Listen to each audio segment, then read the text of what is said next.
The Australian Defence Force is closely monitoring a fleet of Chinese warships which were spotted sailing just 276 kilometres away from Sydney. The vessels were first detected in international waters off the Queensland coast last week and have been travelling down the Australian coastline. Defence Minister Richard Marles described the ship's activity as unusual. There is no doubt that this is not unprecedented, but an unusual event. The fleet is believed to be the furthest that Chinese ships have ventured down the coastline of Australia outside of an official visit. Joining me now for more on this is a senior fellow at the Menzies Research Centre, Nick Cater. Nick, is this something that should be concerning authorities?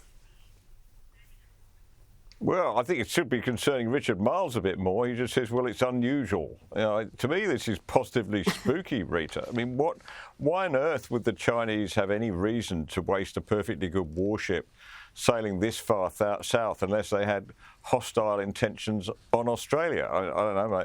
Maybe they're on their way to take over Tasmania or something. I don't know. But I mean, the point is that they have legitimate security and strategic interests around China. But I think this kind of thing is provocative. I'd like to know if they notified the Australian government that they were going to do this, and I'd like to know what the Australian government's response has been, because from the sound of what Richard Marles is saying, it might be, yeah, this is a bit unusual, Beijing. No, we should be reading the riot act to them because, as we know, they have their eyes on the Pacific. Well, I would hope that behind the scenes that they are much stronger in expressing their feelings about this. Perhaps they are being diplomatic in the media and not saying much, but I do fear, given the form of this government, that they're just as weak behind the scenes. Now, ASIO boss Mike Burgess has warned of foreign government hit lists and plots to steal defence secrets during his sixth and most sobering annual threat assessment. He gave this last night. He talked about countries such as Russia, Iran, ramping up sabotage operations against Australia. Here's part of what he had to say last night. ASIO investigations have identified at least 3 different countries plotting to physically harm people in Australia. In a small number of cases, we held grave fears for the life of the person being targeted.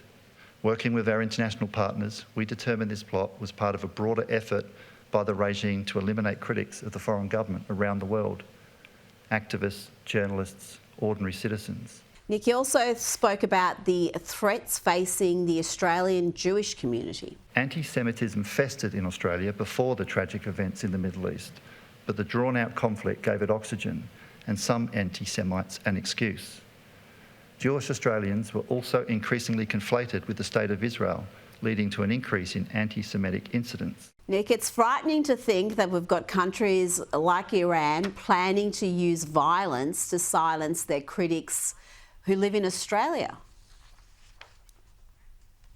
It's extremely concerning, but also this use of misinformation, which comes from places like Russia and probably Iran and China too.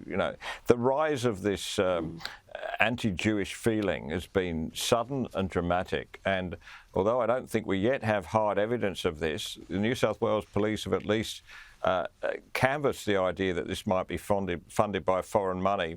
And I think if you look at this whole pro-Palestinian thing around the world, it's clear that somebody is putting serious money into this and filtering down various organisations. So this should be alarming. I mean, I think we tend to be a little bit relaxed and comfortable over this stuff in Australia, a little bit naive perhaps, thinking, we're good fellows. People come down here to pat our koalas and have their photo taken outside the Opera House. But no, in the minds of malicious countries like North Korea, like Iran, like China, like Russia, they're perfectly prepared to go to whatever lengths it takes to meddle in our democracy, undermine our democracy, and take direct action against people that they see as a threat.